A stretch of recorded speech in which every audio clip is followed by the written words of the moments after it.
Let's go.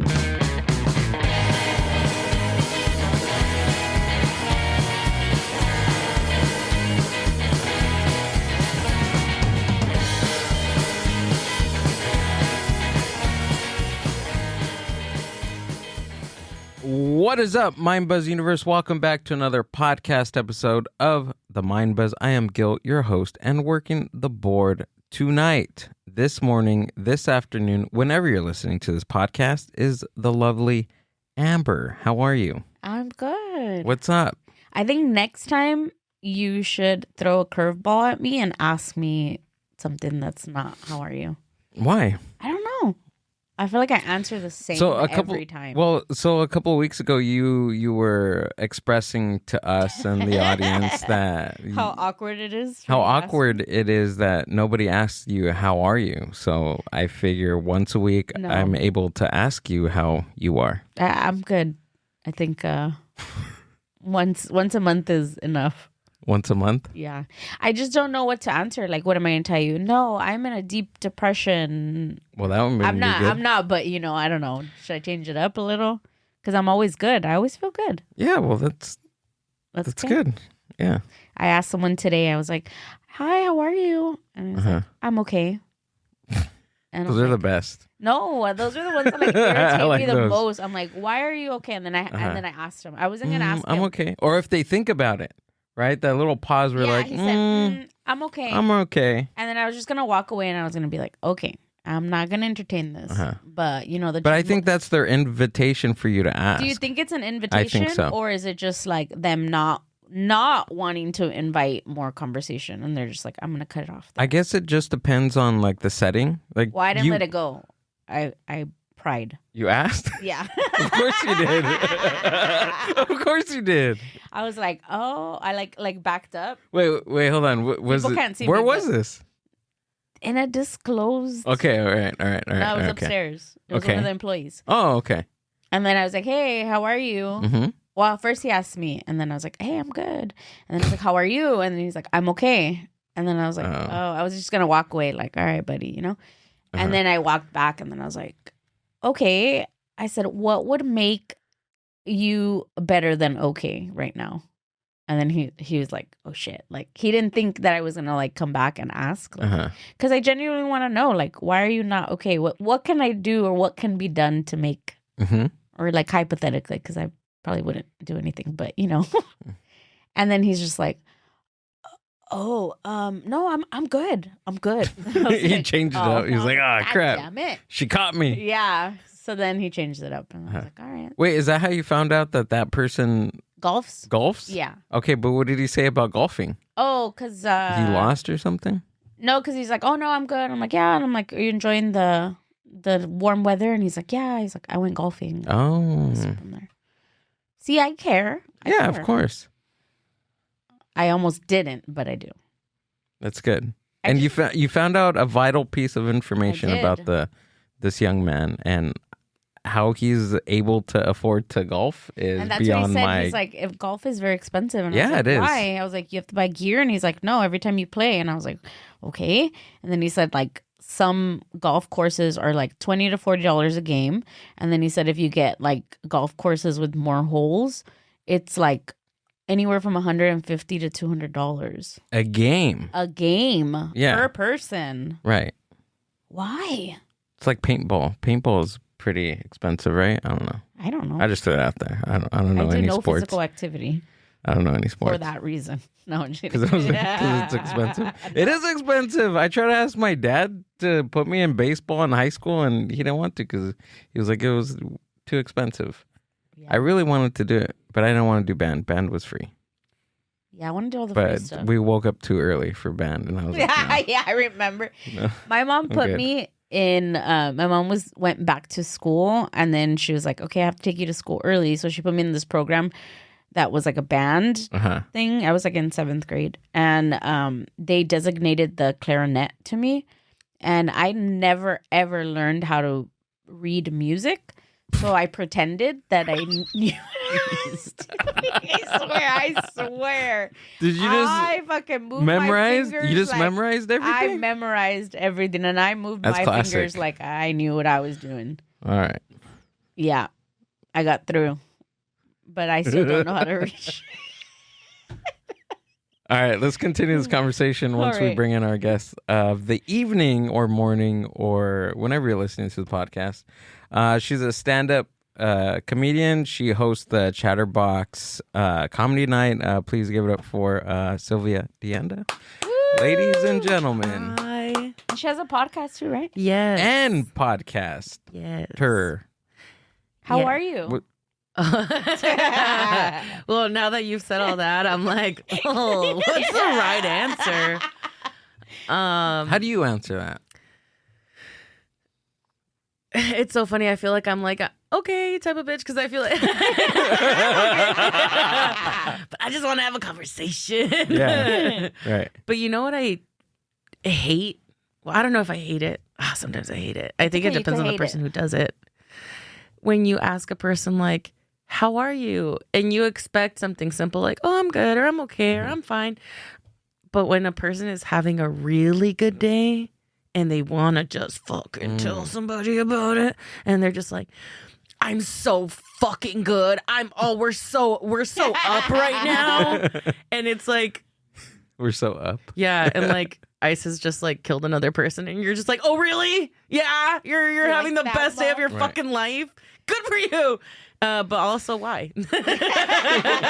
It is an invitation. What's so good about it? Tell me about it. You just can't walk away from that one, huh? No, you can't. No. I don't know if I'm surrounded by like people that are not okay, because I have not encountered a person to tell me I'm like really I'm doing good. Have you ever done that to somebody though, when they ask you how are you and you're having like a really good day? No, I feel like, I don't know. Maybe it's like the Mexican in me that feels like you have to be. Tienes que ser más humilde.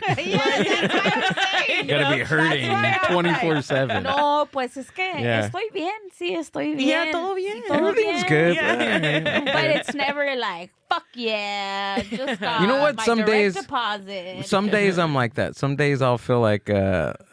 This was a couple years ago. There was in the office that I used to work for. One of the managers asked me, he was like, hey, how you doing? And I was reading all these like hokey, really like old self-help, old timey type of books. And I told him, I was like, dude, I feel like $1 million, dude. Yeah. I feel like $1 million. And the with 2 cents in your account? Yeah, exactly. Right. So there was these 2 older gentlemen in the office that I know after I left the office, they were talking shit. They're like, do you believe this kid? Because it was an older white dude, and he was an alcoholic. But anyways, we'll talk about that later. He what he did, he like kind of scoffed after I said that, and he made this like weird face to this other guy. I don't know. They're talking shit after I left them. I just think that we don't know how to be happy for anyone, because I feel like if somebody were to like, I'm just gonna put myself out there, you know, I'm a pretty positive person and I love to hear people win, but I feel like if somebody were to be like, oh, I feel like $1 million, like they'd walk away and I'd be like, this fucking fool. Why not? Why? Ain't way like, yeah, right, he probably fucking has no money in there, like, you know, just talking Broke ass. yeah, like I swear, I'm sorry, but I don't know. I guess. Jeez, I'm not saying that around you anymore. I'm not feeling good around you. Jeez. You're like, I'm feeling like 2 pennies. No, I don't know. Maybe it's just a cynic in me. Maybe. Because then I even get mad when someone's like, I'm okay. Like, I don't know. What's the perfect I answer don't know. for you? I don't know. I think I have problems. Someone says, I'm doing just fine. She's like, just fine? I want you to do better, but not too good. I love how you said earlier, like, I know I'm not even going to be able to offer a solution for them. I just want to know what could make it better. They're like, oh, if my car wasn't broken, you'd be like, yeah, that would probably work, huh? Yeah. All right, well. Exactly. I know. I wonder have what it is, issues. but I think we just don't know how we should feel about anybody else's emotions besides our own. It's hard. I think we should just stop asking. Yeah, you know what? That's a Let's just stop asking. good solution. Yeah, because I feel like it's almost kind of like a fake interaction. Sometimes you are genuinely interested, but when you don't really know a person, you're mostly not. Yeah. You know? unless you're trying to get to know this person. But if it's just like a stranger, I think like, hey, have a good one. You know, simple, short conversations, or like, hope you have a good day, or That's what I like saying. Yeah. I hope you have a good day. Have a good day. Or how has this shift been? Whatever it is that can like minimize somebody exposing their life to you, might be the way to go. Yeah. And sometimes like I feel like I've been like pushed aside by other people in that way, and I'm just like, oh, this motherfucker's not polite at all. But I'm just like, they're just busy. They have lives. Like they don't need to know about me. Yeah. And it's kind of sucks, but it's like, okay, get your bag. Shit, who am I? I witnessed an interaction the other day. I'm not gonna say any names, so don't ask me, Gil. But I witnessed an interaction of like somebody new talking with somebody else, right? I know these two people, but they came together because of me. And then anyways, one of them was like talking and talking and talking, and then the other one was like in the conversation for a while, but I think after a while she like dropped off the conversation, and then she was just like staring out into like the nothing, and the girl was like, or the person, I already said girl, but she was like talking and talking, and then she like straight up turns around and she tells her, she's like, do you do anything for your ADHD? And then the other girl was like, oh, no, why? And she's like, oh, because I noticed that you can't like. She's like, I couldn't hold your focus. If I had she's like, because I noticed that you can't focus, and I was like, whoa. I don't know. Maybe we have to. I don't know. Maybe be more blunt. I don't know. You should have turned and looked at her and been like, do you have anything for your autism? Because you have no fear. You have no fear to point out people's flaws. That's wild. I acted like something fell, and I was like, oh. You're looking for something on the floor that's not even there? I was like, oh. But what did she say? Did she say anything after she asked her all that? Nothing. She was just like, oh, no. And then she's like, the other girl, and then the other person was like, oh, you know, because there's this thing where you can like put music and then it helps with you. She went on, and then the other person was like, oh, okay, thank you.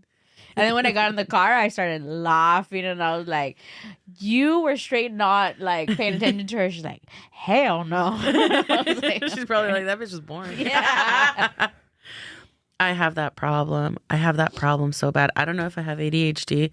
I've had so many of my friends trying to diagnose me. It's like, okay, first you're ugly, so let's not start, you know?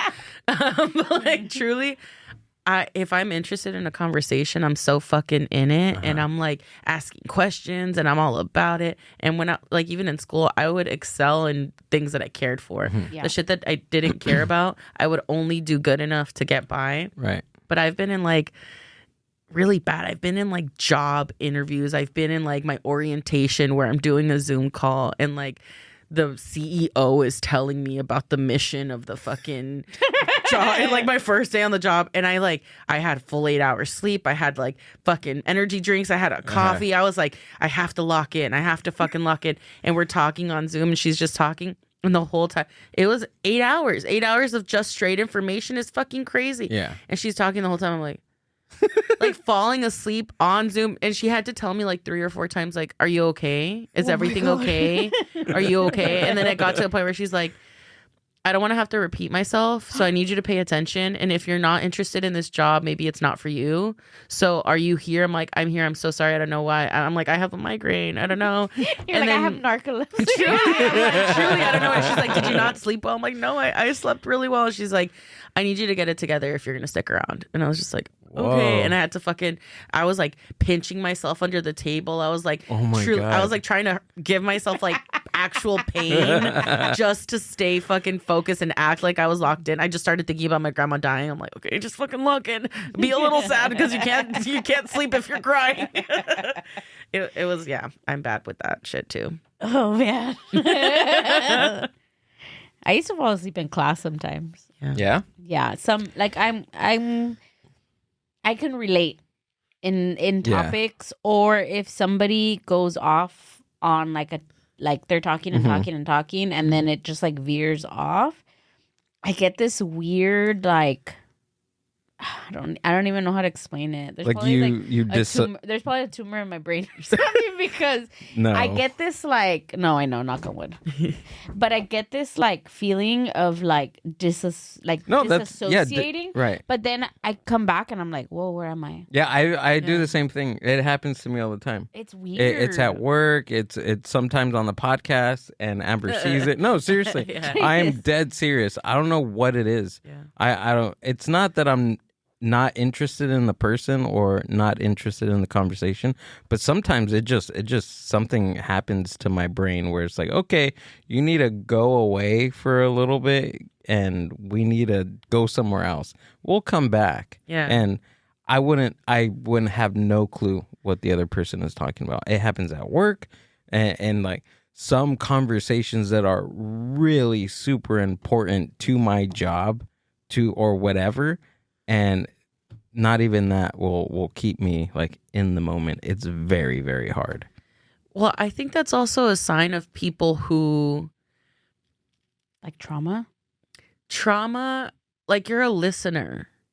You know, and people have pegged you as a listener, and people assume you're going to listen, and they'll just not stop talking because even if you're not engaging with them, they need to get it out. So they'll use a blank dead person inside to just be like, these are all the things I have to fucking talk about. Yeah. Because people who truly don't have an interest in other people, if you try to have a conversation with them, try to tell them anything, they're just like, damn, that's crazy anyway. And then and then they'll just fucking take off. Oh my goodness. I had never encountered someone like that until like recently. And it does not feel very good. I feel like, but it almost feels like you're. I wish I could have had that on that moment because that was cute. Yeah, that was funny. That was really funny. But it does not feel very No. good. It doesn't. She's like, Because it feels like you're not part of the club. Like, oh yeah. because it was two people's interaction, and I was. And you were in the room. circle of the conversation. Yeah, and then it was like I would say something like try to sneak it in, and then it was like, oh, what? And I was like, am I not interesting? What's going on here? No, I had that happen. Maybe I'm not interesting because I remember the therapist.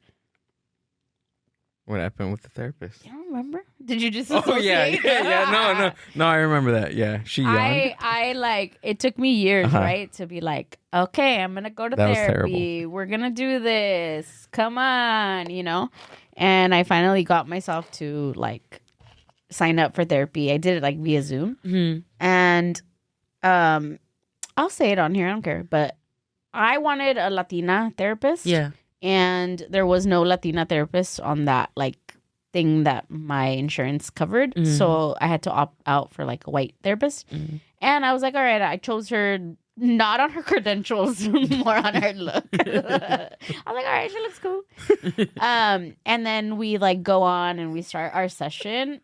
And then she looked like she needed my help.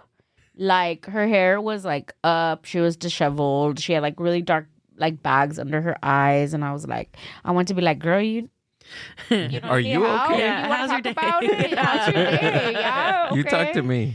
What's going on? So then she gets me into like talking, and I'm like crying, right? I'm like crying, like trying to talk, and then this bitch fucking yawns, and she like they can't see me, but you guys can see me, and then she kind of like try to like play it off and like blow it out like slowly from one side, like a cigarette or something. Yeah, and I was like, I could fucking see you yawning. And then I said, okay, maybe it's just like she's tired. But she like yawned like 4 or 5 times. What time was it? 45 minutes. Session. Was it a morning session? It was like or? 10 o'clock. Oh. Was she late to the thing? No, she wasn't late. Oh. She's probably like partying the night before. She was a young girl, right? She's lit. And she wasn't young, but maybe like my age. Yeah, I guess she was young. I don't know, she wasn't young when you were comparing it to you. Like, wait, era una vieja. And then I'm like, oh no, wait, maybe she was like me. Yeah, that like made me like. But what did you feel? What, why? Like, what happened? What do you mean? Because I felt like you weren't interested in my conversation, and I'm over here like crying, like. And then I was like, this is why I don't fucking come to therapy. Yeah, I want someone to too yawn. bad. I'll go talk to my mom. Yeah. You know? Shit like that. You should have told her that. You should have told her, like, why are you yawning? Tired or what? Long night? Am I boring or what? I know people who are not listeners. They're talkers. I feel like I can be a talker. Dude, give me the fucking, give me the steering wheel. We're driving off the motherfucking cliff. I'm going to have a conversation, you know? But I've learned to be a listener because I was a very rejected child. I was very lonely. So I learned to like the thing people want most from anybody is to feel seen. Yeah. That's what everybody wants. And the way to like get to people liking you is to just listen to them. Oh, yeah. Like be a witness to their experience. That's literally what anybody wants. Or most people, I guess. Some people don't want to be seen, but it's because they're doing freaky shit. Evidence A, like Epstein files. Okay, we'll just not talk like about us it. coming down here. Yeah, like creepy basement. I was scared. It was dark too. But yeah, I just have so many people in my life who don't. It's like they don't have the innate ability to just be a listener. And I think it took me a long time to realize, like, maybe they just got talked over their whole lives or looked over their whole lives, and they're at a point in their life where they're not willing to give up any more time to witness other people's experience without making sure that they're being witnessed first. You know, they're just like out for themselves first. So I've learned to like put people in different boxes. Like my sister used to be one of those people where she would call me to like tell me everything that happened to her, all of her problems, cry and vent and bitch and complain. And then if I ever try to be like, and she's like, oh, but anyway, enough about me. What about you? And if I try to say anything, she's like, damn, that's crazy. Oh my God, dude, I forgot to tell you. And then like just completely.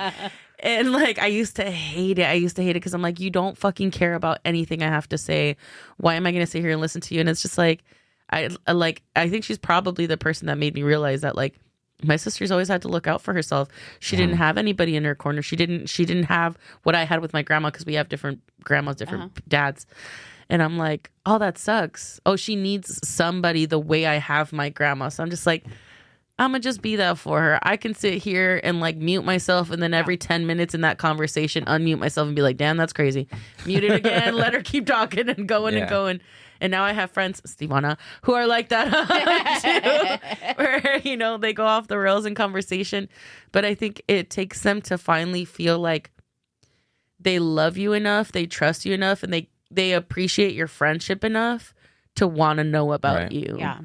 And if people do that to you, they're not there yet with you. Yeah. It's pretty difficult to be a listener too. Yeah. You know what I mean? I think the easiest thing is to open your mouth and just spill out everything. Granted, there's some conversations that are pretty tough to talk about. Yeah. But ultimately, I think being a listener or being a listener is one thing. I think being an active listener and really grasping what the other person is trying to tell you and form your own, I guess, mental image or mental opinion and reciprocate that mental image to the other person based on what they're telling you, that's difficult to do.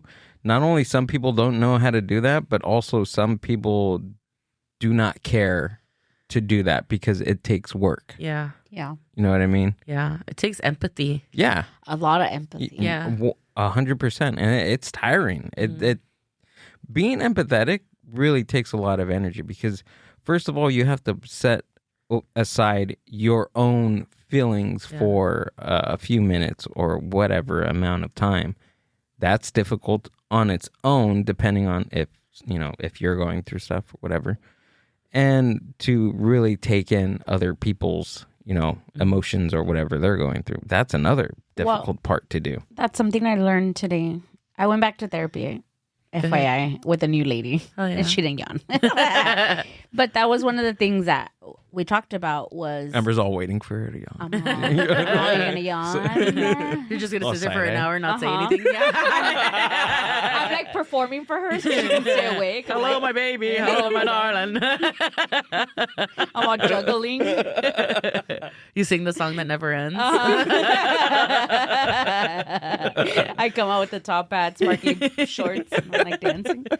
I'm like, you're not sleepy, right? You're like, I'm not losing another one.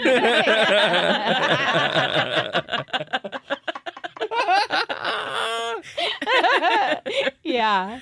And no, exactly. I was like looking for the signals. So I was telling her that that's kind of like where my problem is, that a lot of like, it's not a problem, but it's how to navigate, right? It's like a lot of my family, friends, like I'm very grateful that people confide in me and they want to come and tell me, you know, not necessarily even problems, but just come and talk to me. And it's nice. But I have to learn how to know that because I'm an empath and because I listen to everyone's problems doesn't mean that I'm also a problem solver. And that's where all of that comes to, is like sometimes I feel like you dissociate so that you don't have to be involved in problem solving for that person. And it's just easier to like, but for me, it's like, I want to be the problem solver. I want everybody's life to be good. And maybe that's why I ask, like, why aren't you good? I full circle. Yeah, full circle. You don't even need therapy I don't anymore. even need therapy. Just I need this diagnose podcast. That's what you myself. Literally stop asking people how they are. Yeah. I don't give a fuck. Yeah. I'm not going to do anything. Yeah, you say, hi, I don't give a fuck what's wrong with you. Give me my shit. I don't care how your day is. Yeah, solve my problem. Americano, watered down. Oh, yeah. So I was telling you guys the story of Americano. Yes. My bad. No, you brought it. You brought it back. So Americano, because Sylvia, right? You saw him adding water to his already made Americano. So Americanos are like a joke to Americans, like making fun of Americans, because an American went to Italy and asked them to dilute their espresso because the espresso shots were too strong. And he asked, can you add water? And as a joke, after that, they started calling the drink an Americano. Oh. Yeah. The motherfucker's low-key always doing some shit, huh? Like, imagine being that one dude. He's just like, it makes me fucking shit. Do you want me to tell you that? Like, I'm gonna shit my fucking pants. Yeah, water it down a little. Sorry. Jesus, your milk is too fucking pure. I can't take it. A little water is crazy. You guys don't put ice in anything because it's like you don't have that here. I mean, we all don't want ice. I get that. But like, make it cold, you know? Yeah. Like, I can see that. yeah. I just. But when do you know when that happened? Like, was like it years what? ago? Like how? Like 100 years ago. No, I'm just Can you kidding. can you look it up? I want to see. I'm all making up shit. So they That's so why you have all that the drink was computers. created then Yeah, because of that. I'm sorry. I'm like, that's why you guys had the hey, look it up thing, and then you have all the computers to look that shit up. Damn, okay, professional. We got to look this up. That's so sick. Okay. I don't know how to spell, but I'm gonna look it up. You'll get through this. I thought it was just like a cute name. Oh, it's Americano. That's what we're gonna call it. It says the Americano was popularized during World War II, roughly 1939 to 1945, by American soldiers stationed in Italy, finding traditional Italian espresso too strong. Oh, okay. Diluted it. What does that say? Can't even see. With hot water to mimic the milder drip style coffee. So is soldiers. Okay, you did that, and you're doing that to those who fought for our country. That's no, I'm kidding. That's kind of funny. I don't know. I think I want to do something stupid enough in another country to like be an idol. Yeah. Have it, sorry, like, I'm an named icon. after you? Yeah. Well, the same thing. It's similar. Coffee is just like ingrained in like American culture because I'm not too sure what manufacturer, but there was the reason why we have breaks today was because of the coffee break. to get more work out of laborers, they used to give them a break to go drink coffee to get caffeine so they can produce a little bit more at work. I think it was it was like Ford manufacturer or something. You can look that up too, because I read that somewhere that happened. And before, people didn't need smoke breaks because you could smoke inside like a man. Yeah. Like a fucking hardcore motherfucker. They're all typing. Like, do you remember those? Do you remember when people used to smoke?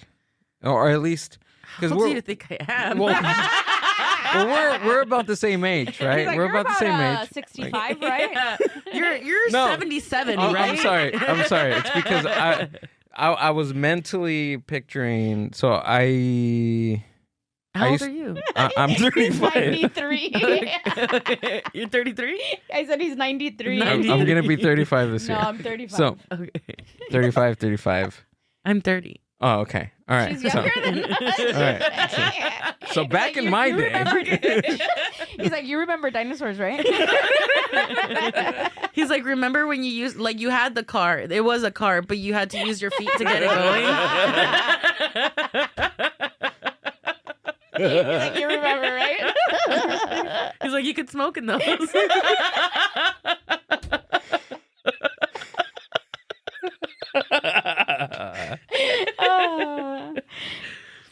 Those are the Okay, so you remember Okay. people smoking inside? No, the problem here is that he had a whole conversation in his brain by No, himself. because I and he was. didn't Hold on. tell us half of it, so he- It's because I missed these so much. There were smoke rooms. There were smoke rooms in. How old were you? 10 years old in the smoke room? Shut up. My dad used to take me. His voice is actually much higher. That's his version of a hoarse voice because he's been smoking his whole life. His true voice is like, "Hi, I'm Gil." He's like, you know those smoking rooms? You remember the smoking rooms? There you go. They saw him in kindergarten. It's like my kindergarten teacher used to take me to smoke room. Instead of nap time, it was sex. It was smoke time. Smoked in the morning, smoked in the afternoon. So they used to have these I forgot what I smoke was looking up. these smoke rooms. Forget it. Forget it. We're talking about cigs now. Cigarettes. No, so they used to have these rooms in buildings that there were smoke rooms, and they were inside buildings, and you used to smoke in there. They had ashtrays, they had chairs, they had vending machines. It was pretty cool. It should be, as it fucking should be. Bring it back. And you know what I hate? Okay, I get everyone loves weed. Weed's awesome. Weed, woohoo. And I smoked weed every now and then. I partake, okay? Very rarely. I'm extremely paranoid. I get scared and I think the cops are after me and I get too scared to do it. So I just don't partake often. But I'm a social smoker. I like to smoke when I'm around people, especially doing comedy. Having a cigarette to offer is gold. You talk to anybody if you offer them a fucking cigarette. And cigarettes are fun, and I like to have a cig with the girls. And I know, I get it. It's not good for you, and I'm going to die. You think I'm doing anything healthy for me? You're like, what fucking about me makes you think that I care about my health? You fucking idiot. Okay, let me die sooner then. Put me out of my fucking misery. Whatever. Anyway, I hate that there are certain cities where you can smoke weed walking down the street and nothing would happen to you. But if you got caught smoking a cigarette, you can get cited.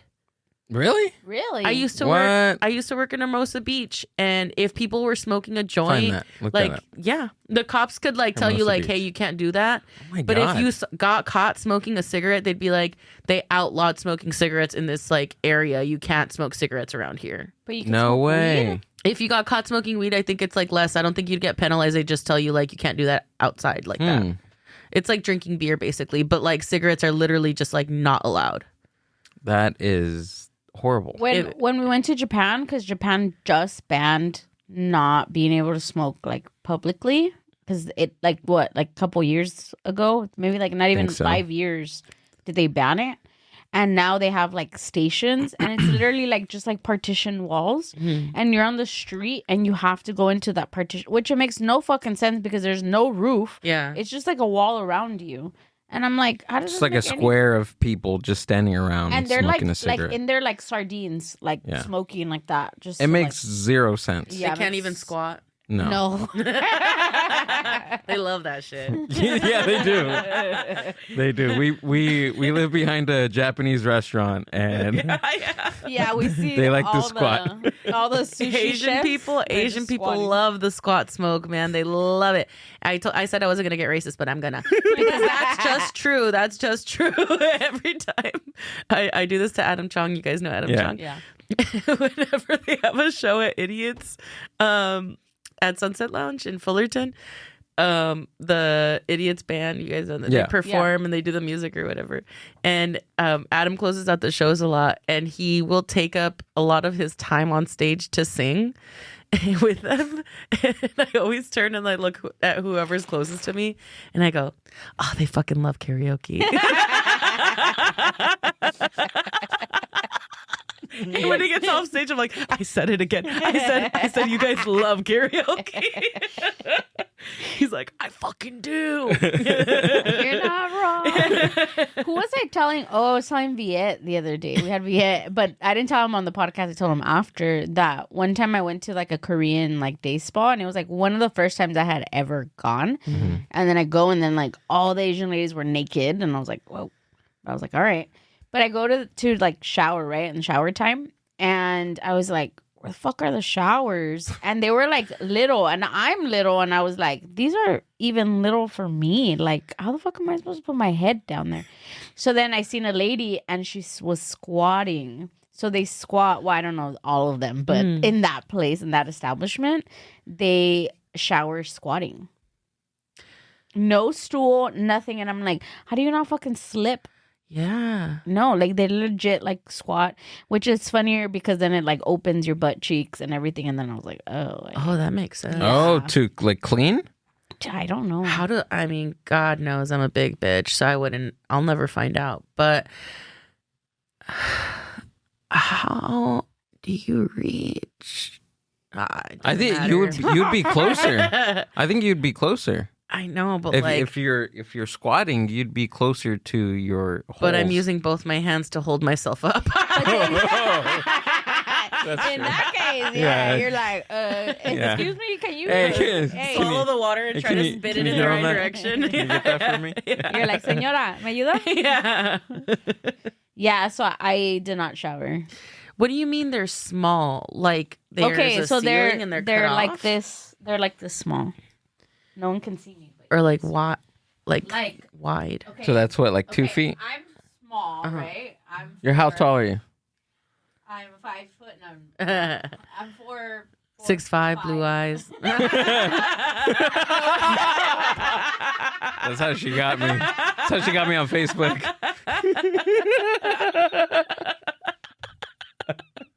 She's like, on Tinder? And it's funnier because I have no camera, so they'll never know. they'll never know. Hell yeah.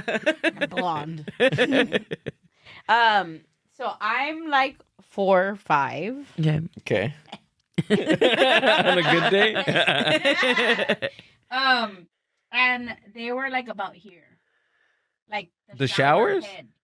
Oh, The so even head? when Yeah, at least so I can't 6 squat, inches but lower. she was like really low. Whoa. And then the water spouts out, and then she has like a balde.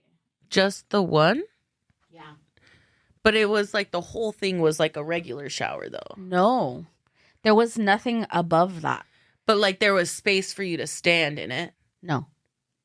No, The they were ceiling? all were, It was still no. lower. Okay, you could stand in the ceiling. Okay. So you- Not like a Willy Wonka type of. I was like, the door just gets smaller in there.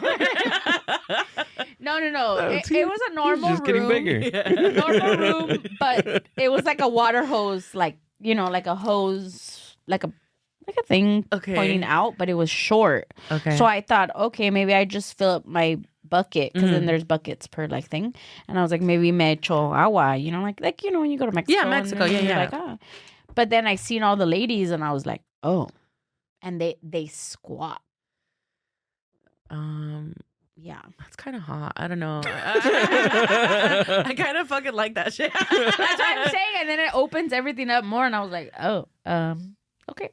Well, it's like scientifically true that I think it's Asian men. I don't know about Asian women, but Asian men sweat the least of any other culture or ethnicity. And that's why they have the least amount of BO. Really?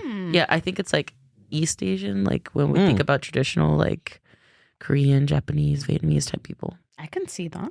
Yeah, it's true. It's scientifically proven. And 99.9% of Mexicans. I'm going to smell all Asian people. I'm just smelling them. Like, Yeah. But why though? I think their sweat glands just didn't develop evolutionarily like as necessarily as ours did. Huh. I think it has to do with like the sun and like the Right. Yeah, their need to sweat wasn't as Greater necessary. as anybody else's. And people with Mexican roots, I think it's like 99.9% of people who have real Mexican roots all have their wisdom teeth. Huh. Because a lot of people don't. They never get them. No. And if you're 99 I didn't know that one. Yeah. Yeah. And if you're Mexican, like if you have real I had wisdom native. teeth. Yeah, I did too. Yeah, wisdom teeth? No. You got any teeth? I don't know. Just kidding. Honestly, I don't know. Are you on camera? Can He they see? Gil has 2 teeth, whether he needs them or not. And he has blue eyes. And blue eyes, yeah. Oh, this Aryan couple.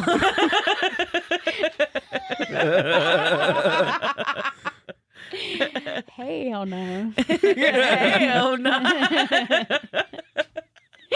I'm like the whitest one in them all. Yeah, I I know. No, I think you outwhite me. Oh, I outwhite a lot of people. Yeah? I outwhite a lot of people. I get that a lot. I get a lot of people think I'm Middle Eastern. Oh, I've gotten that. Yeah. Are you Lebanese? I can They see asked that. me Lebanese. Yeah. I get Armenian a lot. I think it's my eyebrows. I got real thick eyebrows.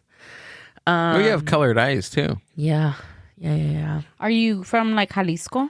Guadalajara? People ask me that a lot too. Yeah. No, my dad's Michoacan? from my dad's from León, Guanajuato. Oh, from Oh. Guanajuato. Okay. Yeah, but my mom's Salvadorian. Okay. And I don't know why people say like it makes sense. But my dad I don't know. I'm like, does it? Makes sense. My dad's very, very okay. My grandma and my grandpa, my dad's side, light skin, colored eyes, blue eyes, both of them. My dad, they had 7 kids. My dad's the only one that's very brown, like very, very native looking, but he has blue eyes. The rest of the kids came out with white skin and blue eyes. My dad's the only one who came out brown. But out of all of their grandkids, only my dad's kids, which is me and my sister, came out with light skin and colored eyes. Everybody else came out with tan kids with brown eyes. Oh, wow. I think the genetics just skipped a generation in that way. Yeah. The way my dad got like that one gene to be brown, he's the only one who could give off the genes to have light skinned kids with blue eyes. And mine are green, not to brag. Not blue. No, truly not to brag because my colorism is a real fucking thing in Latino households.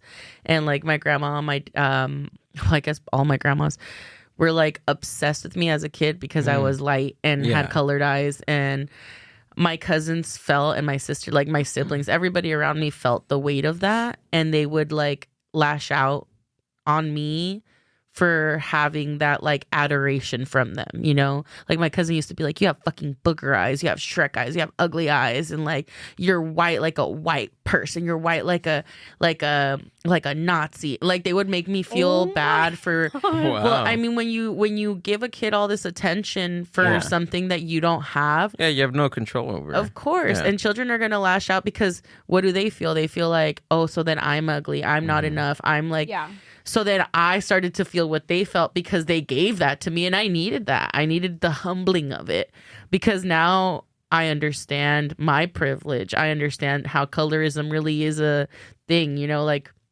when I'm out in public with my boyfriend is Latino, he's Nicaraguan and Mexican, and he looks Latino. He's, he has a dark complexion, dark eyes, dark hair. I was gonna ask you, is he a dark complexion? Yeah. I found me one of those. All right. I love them brown. I just noticed. I noticed that when like women, even I guess some men, but like when they're white, like I'm attracted to like look at him. Yeah. Like I don't want a pasty white man. Like I'm attracted. Have all your boyfriends been dark? Yeah. Yeah. Do they know of them. Spanish? No. Dark, but Spanish now. But for me, it was kind of like you. I mean, my cousins didn't like tell me things, but I always remember my grandma being like, "Ay, qué bonita, bien blanquita." And then I would be like, I don't want to be this color. I want to be nice and tan, and I want to like, be able to go out in the sun and get like so not that I hated being white, but I didn't want to be white. I've always liked like the darker complexion and well, I mean, you grew up in Paramount. What are we surrounded by? A bunch of other Latino people. I grew up in Torrance and Southgate and South Central.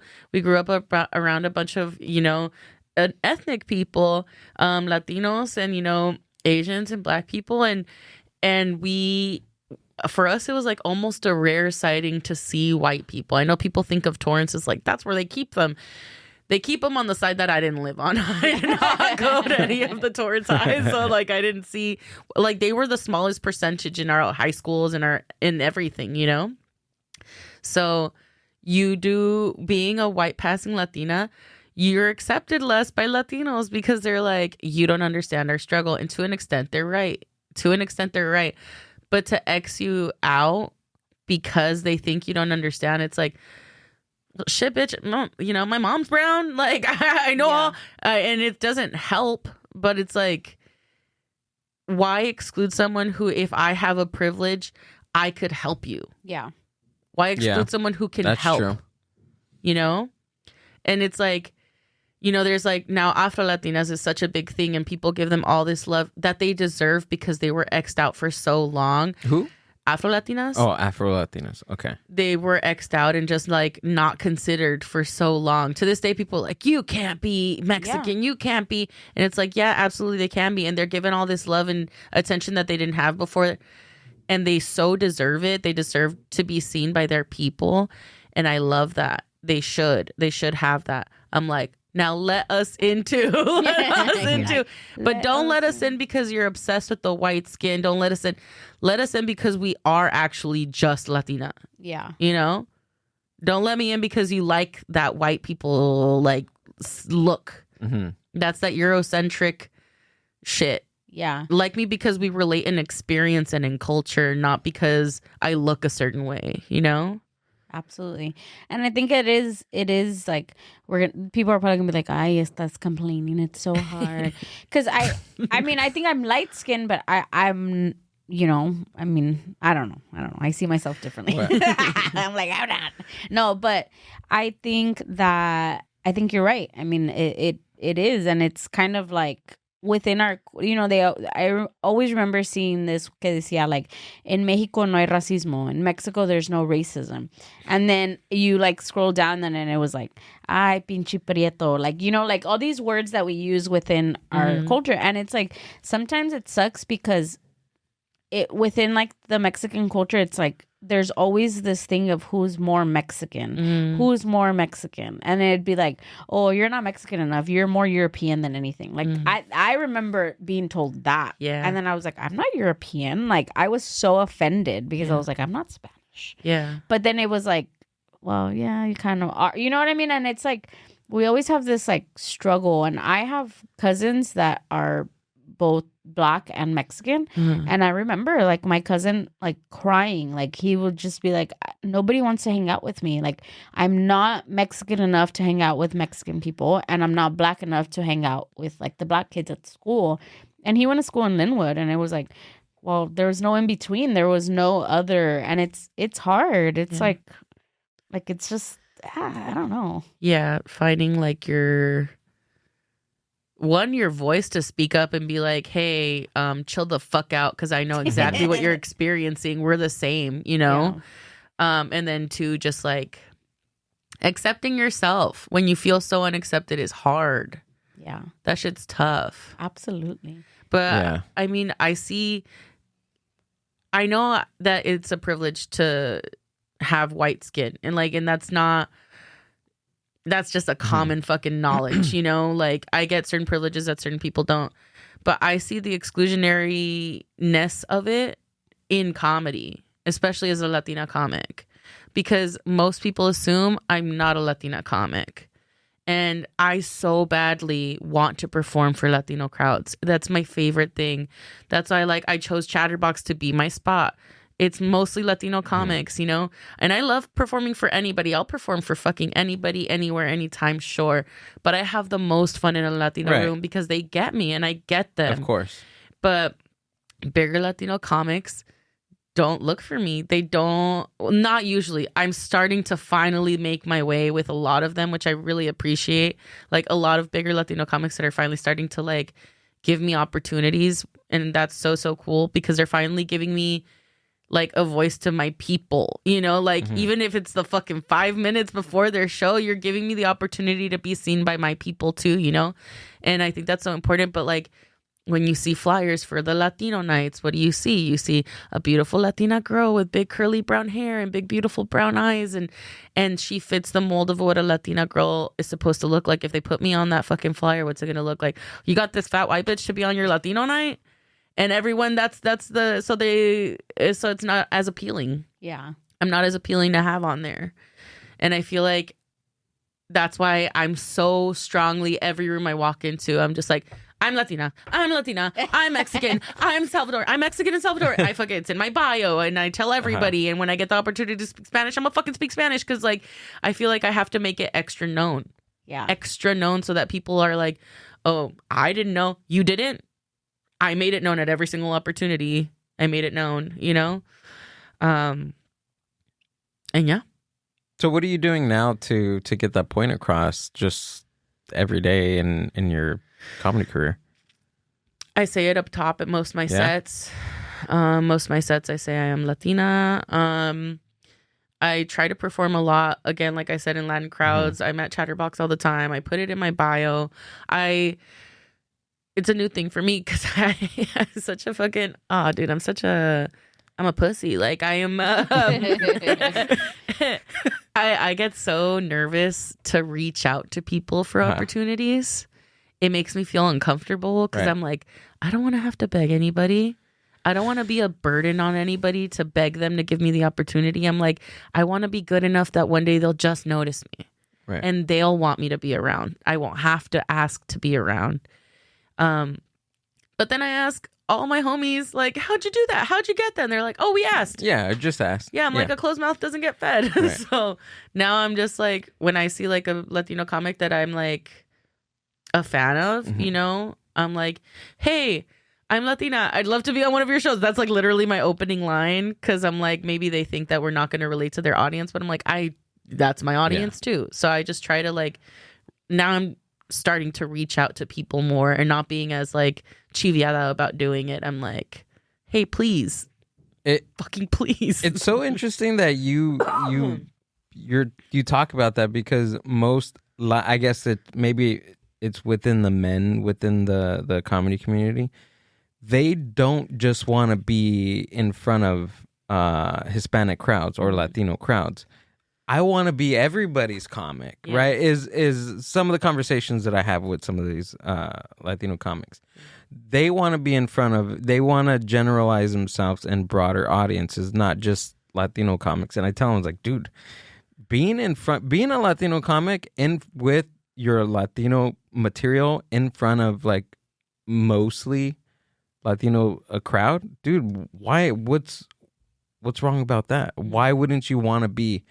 I guess they don't want to be closed off in just being a Latino comic. I think you talking about that is something that I really never heard before. I get where they're coming from, and I feel the same. I want to be able to perform to anybody anywhere. I want to be invited to places that I've never been to.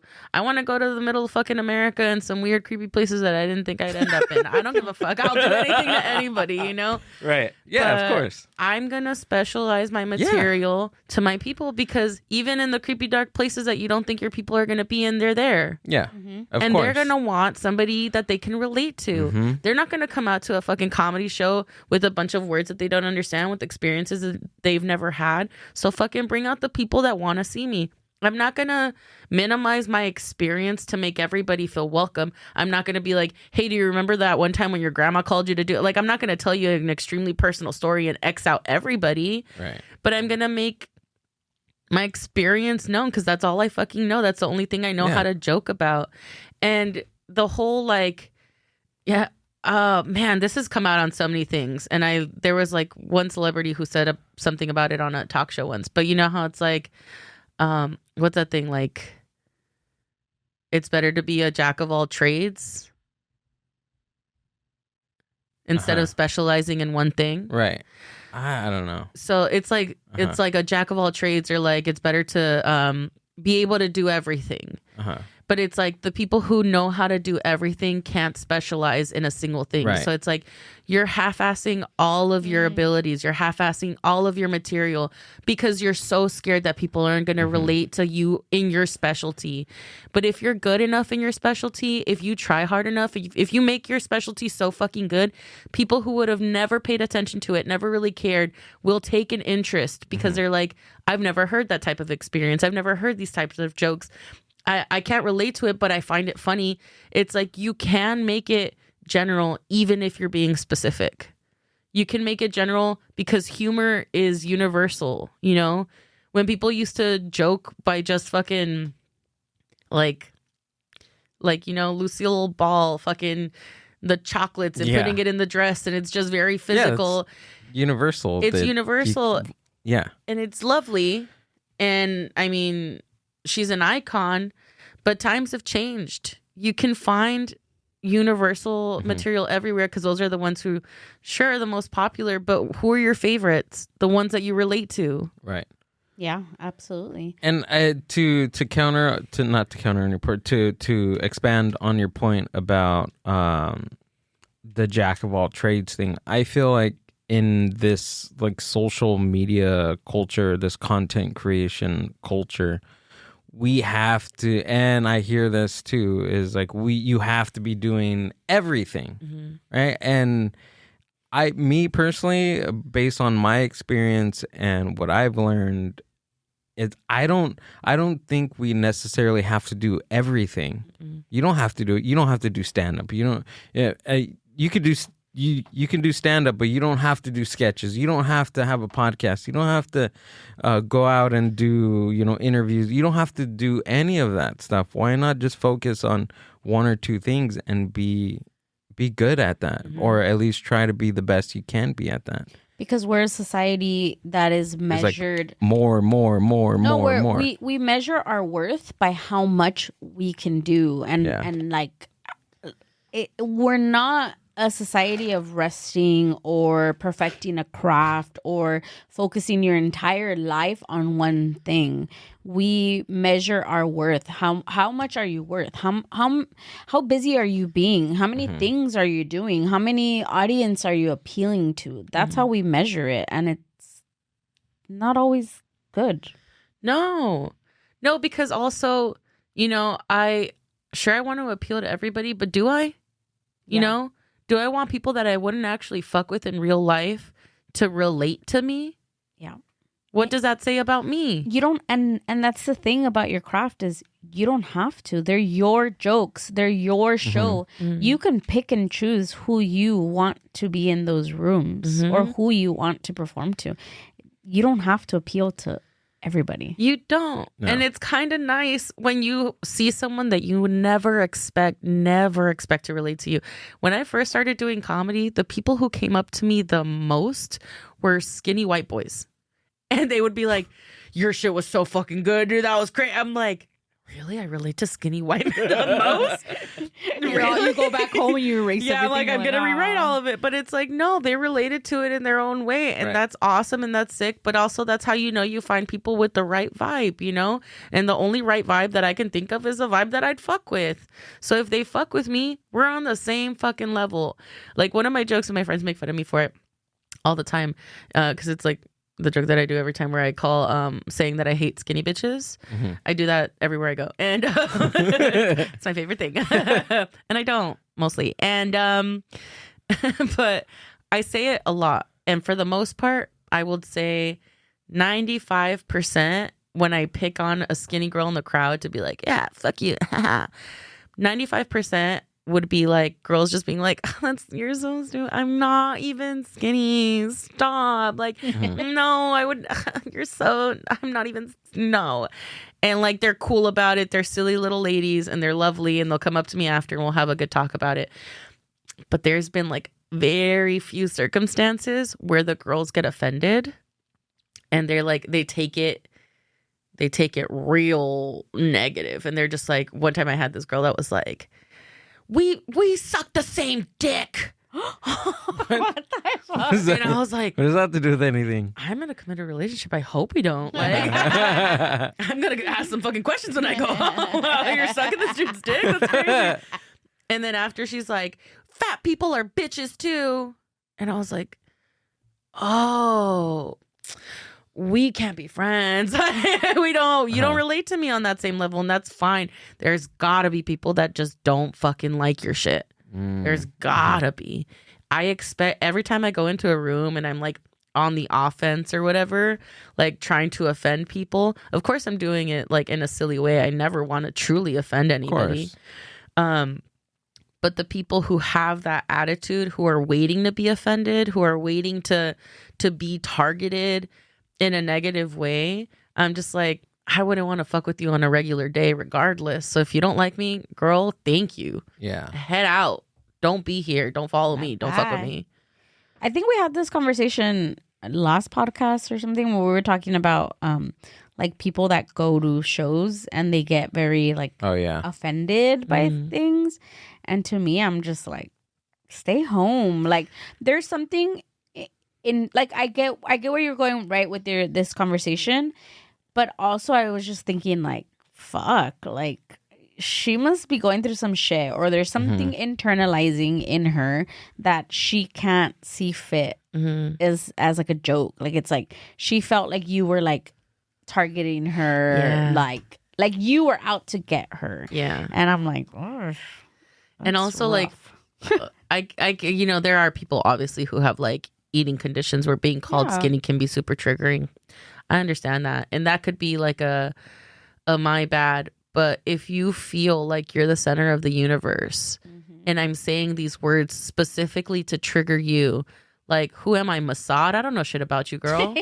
I'm speaking in general, like I'm here for shits and giggles. I never meant to come here specific. Like, I put a nail in your tire too. Like, if I'm not saying don't go watch comedy if you're easily offended or triggered easily. I'm saying do some research before you go out. If you feel like you don't like certain types of comedy, if you feel like you don't like like people self-deprecation, you don't like people ragging on themselves or ragging on other people or talking about race or sex or stuff like that, do research about where you're going before you go. Look up a clean comedy show. Look up clean comedy clubs and patronize those places because they're going to give you a little cushion. Right. They're going to afford you laughs without, hurting your feelings.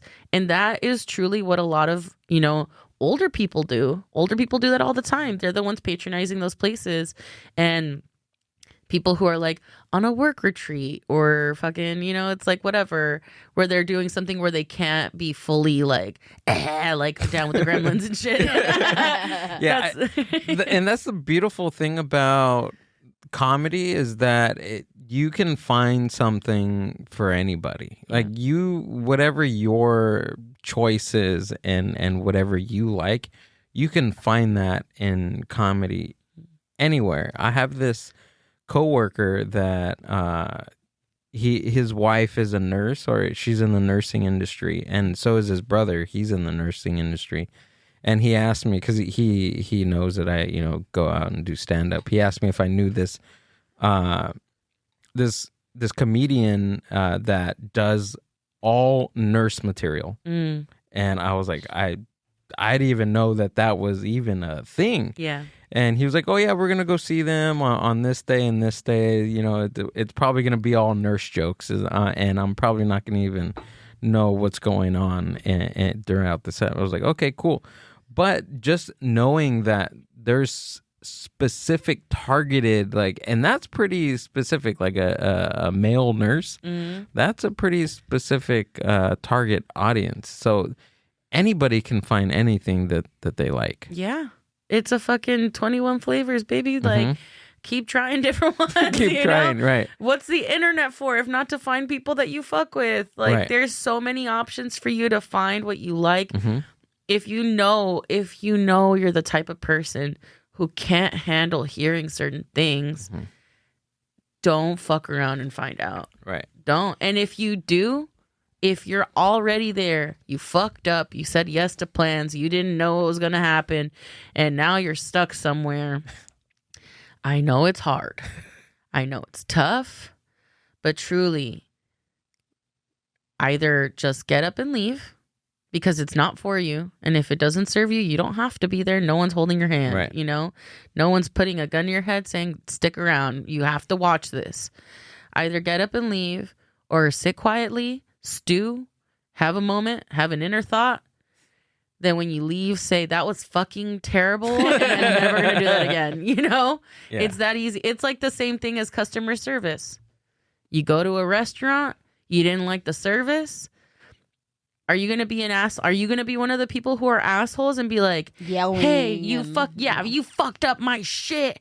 I'm never coming back here. Just don't go back there. Yeah. Don't tip them. If you really feel like it was that bad, don't tip them and leave and never go back. The sucky part is that some people, they base their whole perception on whatever it is. Maybe, let's say, Korean barbecue. That's for instance, because I'm thinking about Korean barbecue right now. I think so. Going to like a specific Korean barbecue place that you want to go to and you experience it and you have a bad experience, right, at a Korean barbecue spot. Now some take that experience and use that and define every single Korean barbecue place ever. Some people do that with comedy. They go to a comedy show and they have one bad experience and they're like, nope, I went to a comedy show before and I sat in the front and this person or this comic said this, they're all the same, blah, blah, blah. It happens. It happens. And that's very unfortunate, because I feel like with all these different flavors, you should be able to try them out. I don't know. I'm coming to think that maybe there's certain people that comedy shows are not for them. And that's another thing too. Yeah. I wouldn't sit and watch a tennis match. Well, yeah, I would sit and watch a tennis match. But I'm just saying, like, there's certain things out in the world that I would try. Yeah. And I didn't like it, and I don't. But I don't know. And there's also like humor, right? Everyone's humor is different. Yeah. Everyone knows the level of comedy that they can endure. I mean, there's been times where I'm like, my stomach is hurting laughing, and then there's times that I'm just like, your stomach hurts. I'm so fucking disturbed. Yeah. Like, I leave a place like, I'm fucking disturbed. I need a shower. Yeah. Like that was like crazy. Yeah. But, that was crazy. Yeah. that was like, damn, that's crazy. That's crazy. Yeah. That was the only phrase I could think of. I was like, that's crazy. But I think that I understand. I'm not a comedian, right? And even before being surrounded, like even before being with Gil and him doing comedy and everything, I always liked comedy. Like, I used to go to comedy shows with my best friend, like way back, like in 2010, you know? And I really like comedy. I like the craft of comedy. I like sometimes that it's really rough and edgy, and then sometimes I like that it's just like clean cut. But again, it takes a special person. It takes a special person. No, but I think it takes a certain person to really, if you're not a comic, to understand comedy in general. Because I mean, I've had a friend that one time she was like, I think she came to like one of your first open mics, and she thought it was like a comedy show. And she was like, oh, we had to sit through like 16 open mic comics. And it was like her friend's first, like, that was her first experience of like comedy. Yeah. And I was like, oh, I'm so sorry. I wish you would have like asked me before or something, you know? And she's like, yeah, my friend was like wanted to shoot her brains out. And I was like, oh. Well, that's the thing is like, self-awareness, diva. Let's start now. Like, where are you? Who are you with? Are you okay? Are you safe? What's happening? Like, ask questions. You could have said no. I think at every point, if you don't know where you are, what's happening, what's going on, either you're being proposed to or you're not paying attention. You know, like, try harder to really understand what's happening. If things feel a little off, say, hey, what's going on here for real? You know, what is this? Where are we? Because your presence isn't necessary. Your presence is never necessary. Right. It's just not. Yeah, I think comedy is universal. People find humor in different things. Yeah. I think everyday comedy shows that happen that aren't specifically in a club, where the club can outline who's going to be there, what time, what the lineup looks like.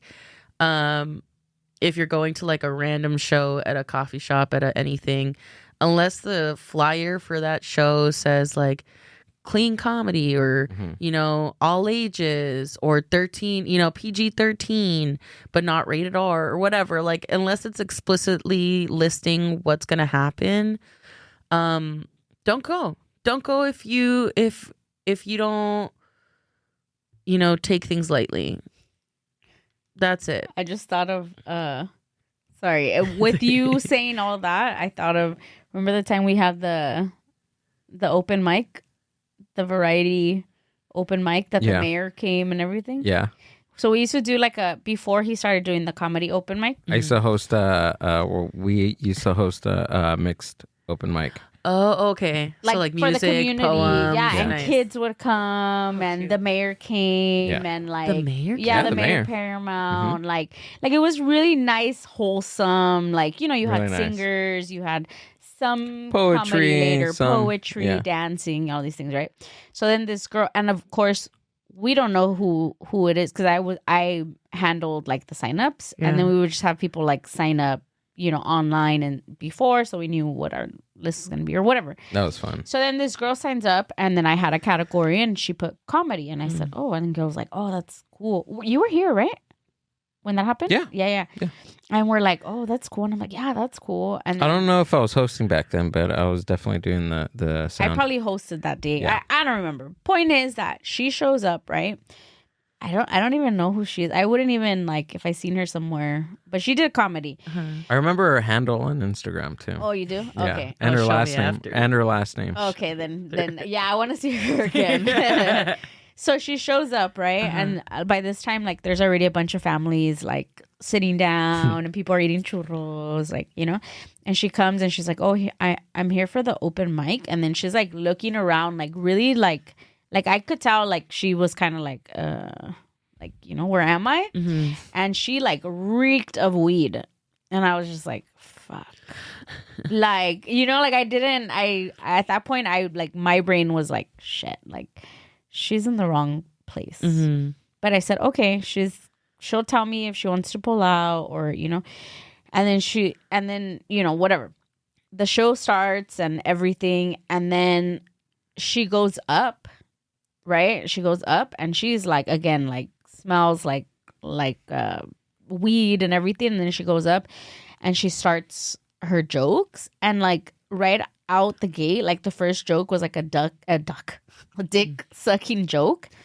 And then she open with the banger. Yeah. And then she pointed out my brother-in-law's mom. Mm-hmm. And it's this she's like an older Mexican lady. Like the lady ni sabía what she was saying, but she was like, I know you suck dick. And then everybody's like, and then she just like, bombed like bad. Like she held in there though. She held in there. She hung in there, but dude. she bombed so bad, and then she pulled me aside like after, and she's like, I'm so sorry. She's like, I didn't realize there was children until I got up there and I looked. She's like, and then I seen kids like drinking like their frogs and like old ladies. And she's like, but I couldn't, like, I had my set. Like, she's like, I don't have anything that's clean. And I was like, I couldn't stop myself. I'm so sorry. Yeah. And I remember looking at Gil and being like, how do we get her off? Like, how do we stop this? Because like I'm the only one laughing in the audience. The mayor was like looking around, like everybody looked like they were like in distress, like because it was like it's funny. Now in hindsight, it's really funny. It's hilarious now, but it was pretty bad. But at that moment, it was really bad. It was really bad. If you're watching this, I love you, Queen. Yeah. I love you, Queen. She didn't bail. I felt so bad for her. Fucking go off, diva. Go off. Okay, I get what you're saying. I get what you mean. I've been put in those circumstances as well. Did you guys outline in like the signups? Hey, this is a family event. Please make sure you temper. We had on the on the website, it said family friendly. Mm-hmm. Okay, family friendly material. Right. And then plus it was just an event because we weren't tailoring it to comedians. We still hadn't really had comedians on. I think now thinking about that particular situation. Yeah. As now, going to different open mics, I feel that if you're signing up for a mixed mic, mm-hmm. I think that's maybe a given. Maybe. I don't know. That's just me. But me personally, I think that, okay, it's a mixed mic. Okay, so there's a mixture of audiences in there. But our flyer only said open mic. Yeah, right. Yeah, that's the tough music. Part. It did say music. It said poetry. Open mic night, music, poetry, comedy. That's right. That's tough. Mm-hmm. Yeah, I felt really bad. Yeah, it's a very gray area. Yeah, but I just remember feeling like, how do I stop this? Yeah, chaotic. You just feel like you're being torn apart. And it was like the longest 3 minutes because that's all she got was like 3 minutes. We gave her 3 minutes. It was 3 minutes. Really? Yeah, because remember the performances were 3 to 5 minutes because we had a lot of performances. Right. Yeah. I had a great time. And I could just see my mom like, get her off. And I was like, oh, I'm so sorry. Well, that's the other thing about the, the general and the specific. Yeah.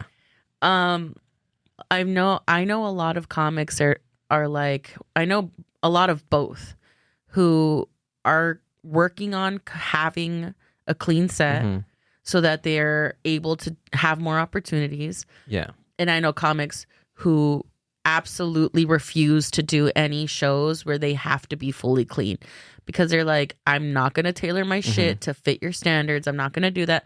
But I get the clean comics too because it's like, yeah, I'm tailoring my set. I'm reaching a wider audience, but it's because once I have that reach, I can do what I want and I'm going to have the eyes of the people who got to see me. I understand both sides. And I feel like I fall right in the middle, to be honest, because I try to have clean material that I could pull out in times of discomfort, to be honest. Like, I've been at shows where there's a lot of elderly people and like some random kids that you didn't know could be at a bar. But they are. And you're just like, it's like really hard to say like come while looking at a 4-year-old's face. It's weird. It's weird, you know? It's uncomfortable. Like even saying fuck is weird in front of a kid. Like I'm just like, I've had moments where I'm like, and like I look at a kid's innocence in their eyes. I'm like, I'm flipping dislike thin women instead of like skinny bitches because I just felt so uncomfortable. But there are times too where I'm like, I'll ask the host, I'll ask before I go on, and I'll ask all the time, does it have to be clean, right? Yeah. I could do what I want, right?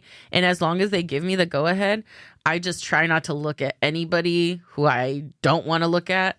I try to make eye contact with the people that I'm like, oh, they look kind of sick. I'm going to talk to them, and whoever else came should have known better. Yeah. And that's on them. But there is a discomfort to it where I can understand why you would want to have the clean material to back yourself up. But also, like, I see it as a writing challenge. Oh, 100%. Yeah. That's how I see it. Yeah. Particularly me, my style, I don't curse as much. Maybe I'll throw an F in there, maybe a F bomb, maybe one out of a 10-minute set, maybe a B word. Yeah. In there. I've cleaned up my writing in the past, like, I want to say year. Mm-hmm. I challenge myself, and I don't want to, even like references of like sexual orientation and orifices and even, I think just sex in general, I've cut like a lot of stuff out. That's tough. Yeah, I know. I feel like I'd be like, tits, balls, fuck. Yeah. Right? Would you agree? Love it. Would you agree? Yeah. Right? Like I'm trying to cut a lot of stuff down. I think every comic goes through an evolution. Right. And I think that's beautiful. And sometimes it goes in the opposite direction. Mm-hmm. You don't think it will, because you can reach, again, whoever you want if you're clean. Mm-hmm. You can do everything to anybody if you're clean. But if you think of Richard Pryor, people had to start off being clean to reach those audiences. And then they honed in on their craft and their experiences. George Carlin did the same thing too. And then they got dirty because they're like, it's not what you thought it was. But I can see going in either direction. I think it truly is a challenge, and we should be challenging ourselves to expand our ability to create and write and see our experiences maybe through a more innocent lens rather than being so fucking cynical all the time. I think that's a wonderful thing. I've tried to do it. I've done sets where I had to be clean. I've done sets where not until I was already there, they've told me, hey, you're doing 20 minutes clean. Whoa. When I only have ever done 8 before in my life. And I'm You're like... just like repeating the same jokes. But now I know I have 20 minutes clean. I can do it. It is possible. It's not impossible. Right. There's a way to be funny without having to do all of those things. And that when clean comics tell you that, like, it's just not necessary. It's not necessary. Yeah. You don't have to. You don't have to make fun of anybody. You don't have to make fun of yourself. No, you don't have to. Wait, clean? You can't self-deprecate? You can. You can, but to a certain extent, you know? I feel that's interesting. Like him as a person, like a real person, not even in comedy. He's not a real person, like a real person, a real boy. Yeah. He's not a person that's like he doesn't talk. He doesn't cuss. Like he hardly cusses unless he has to or he's mad or something. But he's not the type of guy that's like, oh, my dick. Like he's not that person. I do have general. Right. I do have my moments, days, my moments, my days, and I feel that those and to go back to writing, I think it's in a weird way it's special that you're able to imagine pull them out very rarely so people are excited to hear exactly them. Imagine you watch a clean comic for 30 minutes and then they have like a 5-minute piece then I pissed on her right. Yeah. Which it's satisfying because you don't get to see that very often, and also it's surprising, it's special, and and I like that. Vince Caldera did that once. Really? I went to go see his hour at UCB. Okay. And is that where he filmed his? I think so. His half hour. Yeah. Oh, yeah? It was half hour. I don't remember how much time. I was just having so much. I was having so much fun. Really, truly, Vince? it was incredible. I feel like up until then I had only seen him perform like smaller sets, like shorter sets, maybe at most 15 to 20 minutes. But like watching him perform, I was sitting on the edge of my seat because even though it was clean and it was just, silly and not sexual, not dirty, nothing like that, no cussing, no nothing. At the end of his set, he did like not even like crazy, but like tiny sexual references, like very, very minimally sexual references, like jokes. And when I tell you, I cried of joy of how fucking funny it was, how much harder it hit because I wasn't like overcome with constant, attack of sex. That little tiny bit is all I needed to hit my dopamine centers for me to be like, he's a fucking genius. And he is. And that's why he's so beloved, because he has the ability to do it. And I understand people, I've talked to comics who say that. That's not my everyday life. Right. That's not my experience. I don't tend to cuss. I don't tend to talk about sex like that. It's not, how I exist. And I think if that's not how you exist, be yourself. Yeah. Like the cleanliness, that's just who you are. And I think that's lovely. And I wish I was more that way. Mm-hmm. Truly, I grew up in church. But now, girl, I'm fucked up, But it's true. Yeah. And that's what I was going to say. You're right. To him, he's true to himself in his comedy because he's not like trying to be anyone else. Yeah. And you with yourself, you're true to yourself because that's what you want. And I was thinking to myself, like, I am, así como me ves, like, I cuss all day. Like, every other word is fuck, shit, la, la, la, la, la, la. Like, and it just comes out naturally. Yeah. And I don't even think that I'm doing it. But for me, like, we got grounded if we said stupid. Mm-hmm. Like, stupid was the equivalent of like fuck you know. So now that I can do it, it's just like it feels so good. And I feel like if I was a comic, I'd be that comic. Like I wouldn't be clean. I would be my authentic self of like, I got the table on the brain. Like, that's just how I grew. Like, that's my experience. My dad, my uncles, the way they talk. My dad to this day, when he calls me, he's like, ¿Qué onda, pinche cabrona? ¿Qué haces? Pinche guabona, hija tu pinche madre. That's how we talk. Like, that's how we fuck with each other, And like in school, that's how I talked. And like, I worked with seniors. Okay, I worked with seniors for like 3 or 4 years. It's my favorite job I've ever had, ever. Comedy I consider like my actual life, but like in terms of jobs, working with seniors was my favorite thing. It was so fucking hard every single day to be professional. If I struggle with anything, it's professionalism.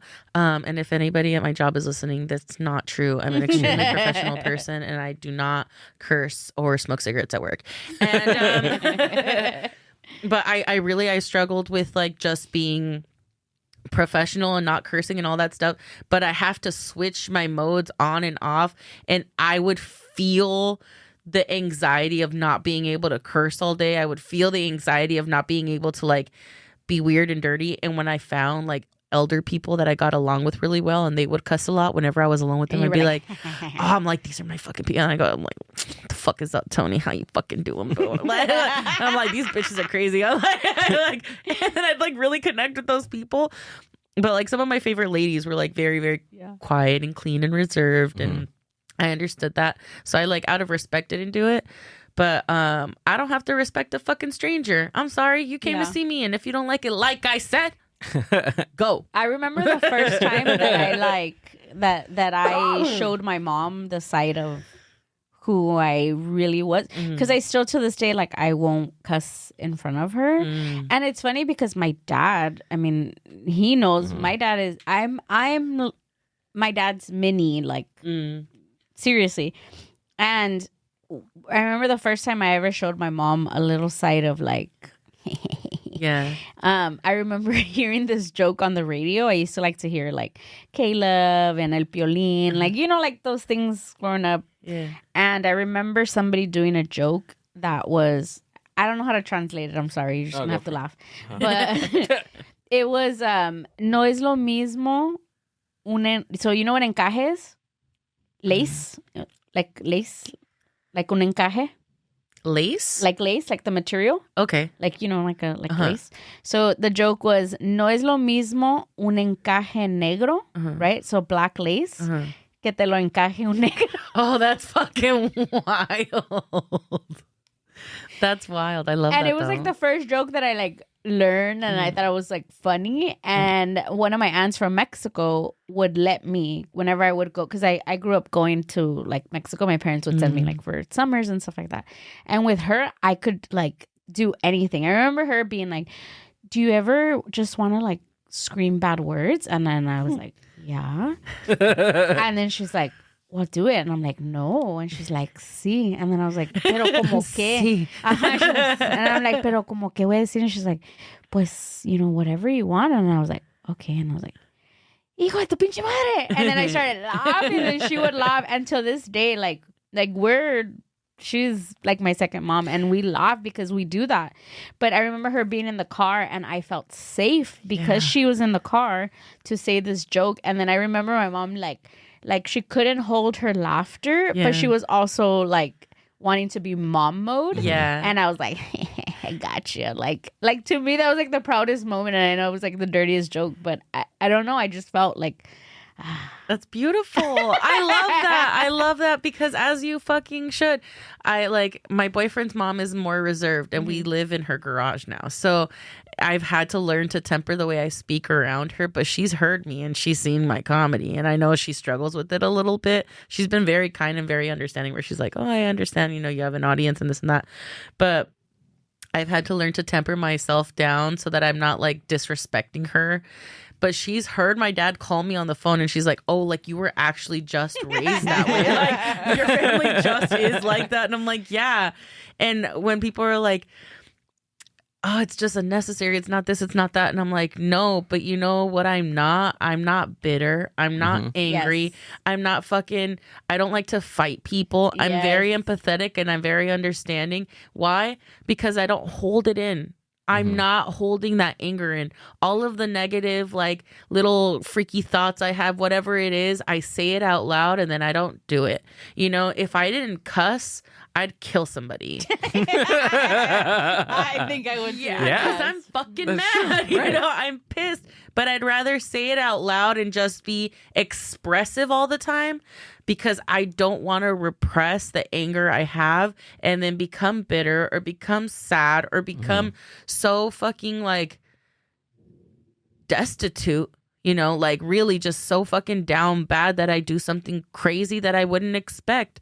I feel like people who are reserved, who were raised reserved, have a lovely relationship with each other that I just can't relate to. Yeah. I'm like, where do you, Gil, specifically, where do you release that? Where do you let that out? Whatever anger you have inside of you. Like verbally? He hits me every... No, I'm just kidding. I knew it. She was 6'5" when I came in here. I'm just kidding. I'm totally kidding. Like verbally, I would say I express it in I release that tension, that energy in other ways, in other weird ways. Amber thought I have these moments of like certain like outbursts when it's quiet, and I got so mad at him the other day. Yeah. But, okay, now it makes sense. I'm sorry. You know what I mean? Like it's, I do release it, but I release it in other ways. Yeah. And maybe have a cigarette every now and then, right? Have a coffee at 8 p.m. But there are certain ways that you can release it. Like verbally, I like making weird sounds. Yeah. I like doing like weird voices to Amber mostly. But there's just certain ways. He does. Yeah. I feel like physically too, that's probably why a lot of people run, why a lot of people, box or pick up an extra karaoke. thing. I do car karaoke every day. Lovely. I ruin my vocal cords every day. Do you have road rage? Yeah, I do. Okay. Yeah. Do you shout in the car or do you just cut people off? What's your... I shout in the car. Okay. Do you cut people off and like flip them off and curse them out? No, not anymore. I used to until one time I used to like flip off people, honk and cut them off. But until like one time I did do that to this person and they cut me off. They parked right in front of me and stopped. Yeah. And caught me off guard. It was green and they caught me and they got off the car and I got so scared. I was literally shitting my pants. Oh shit. And that was the last time I ever did that, because I don't know. I was pretty scared. Yeah. He looked like he had a gun. Oh, that's my biggest fear. I have such incredible road rage. Oh yeah, man. I love it. I love it. Do you flip them off? I try not to. I don't flip people off unless they're flipping me off. I will. Do you do like one of these things? I did one of these things in my work truck, and I was like, oh crap, I forgot I'm in my work truck. No, I do pull up next to people and stare them down. No and just way. Go like, you fucking idiot. Really? What the fuck is wrong with you? Oh my God, you're a gangster. Yeah, I eye them up and down. I'm like, fucking dumbass. Whenever I can. But you can tell the difference of like someone who's truly just like being an asshole and someone who made a mistake. Someone who made a mistake, you pull up to you and you're like, what the fuck is wrong with you? But someone who's being an asshole, you're like, fuck you. Yeah. Fuck you. And you know you deserve that because you're a piece of shit. I'm prohibited from doing any of those things. The only time that somebody like stops me and tries to talk to me on the road is like if I left a burrito in the back of my car or something. Oh my God, which he did. Has that happened? It's happened. How could you ever? I thought he was like, what did I do? I didn't do anything to this guy. I've signaled the entire time. I did. And then he was just like, and I was like, what? You went like that to roll your window? Yeah, I was like, oh my Old God. school? Yeah, I was so scared. I was so scared. I was like, what is he gonna do? And then as I'm like driving, he was like, burrito. He's like, burrito. I was like, what? He's like, burrito, lunch. And I was like, what are you talking about? And then we parked in I finally got to my destination, got out of the truck, and my burrito was in the back of my bed of my truck. It survived a drive on the 5 freeway from Anaheim all the way to Paramount. You must be a very safe driver. How fast was I driving? I've had pillows. In my passenger seat, and I brake so fucking hard that the pillow just never gets its shape back.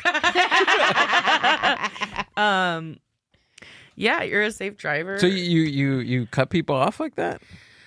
You're crazy. I try not to. Okay, I try not to just be crazy to be crazy. You know, I'm not trying to cut people off because I want to be like an asshole. justify it, right? Yeah, if I'm justifying There's it, certain times there is like that. Certain situations. Like, even if I'm gonna miss my exit for the most part, I'll just miss it and I'll get off on the next one and I'll go around because I'm like, I hate those people who are like, I'm gonna miss this exit and you go from the fucking fast lane to the exit. There's certain situations that you can do that.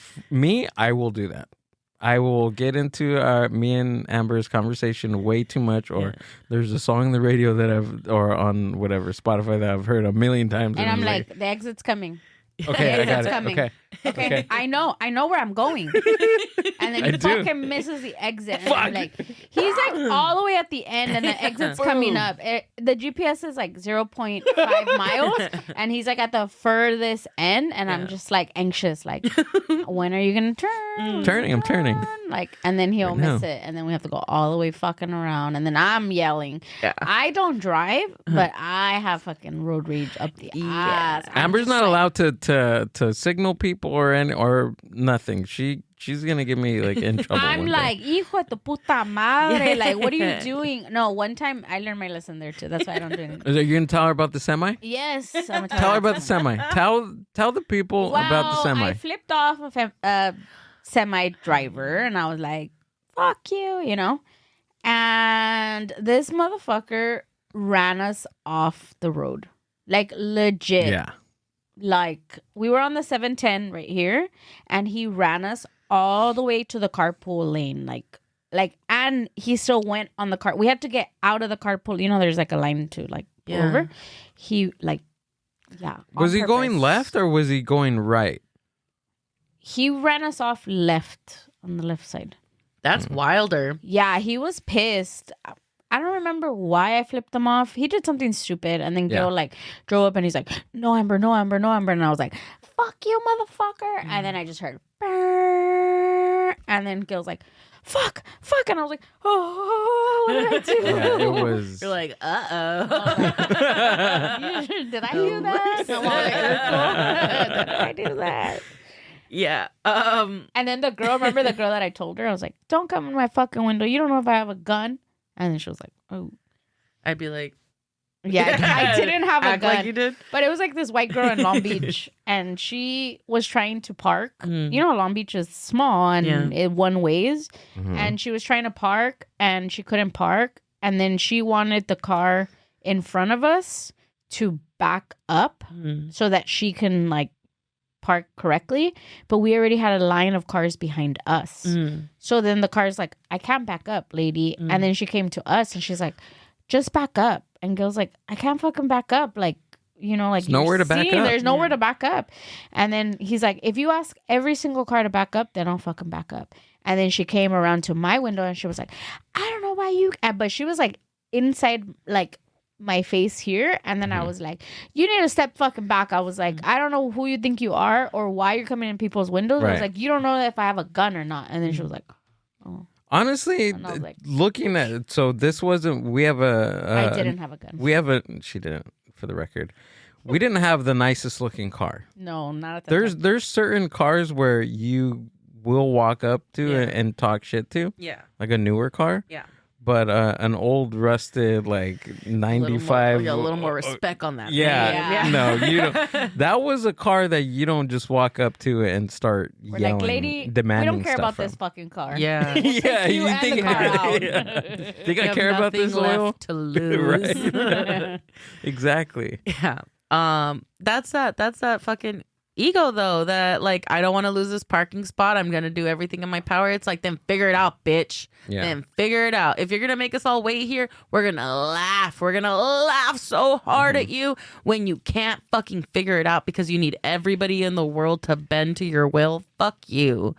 Fuck you. Yep. And that's my driving experience. I will not offend people just to offend them. I will not cut people off just to cut people off.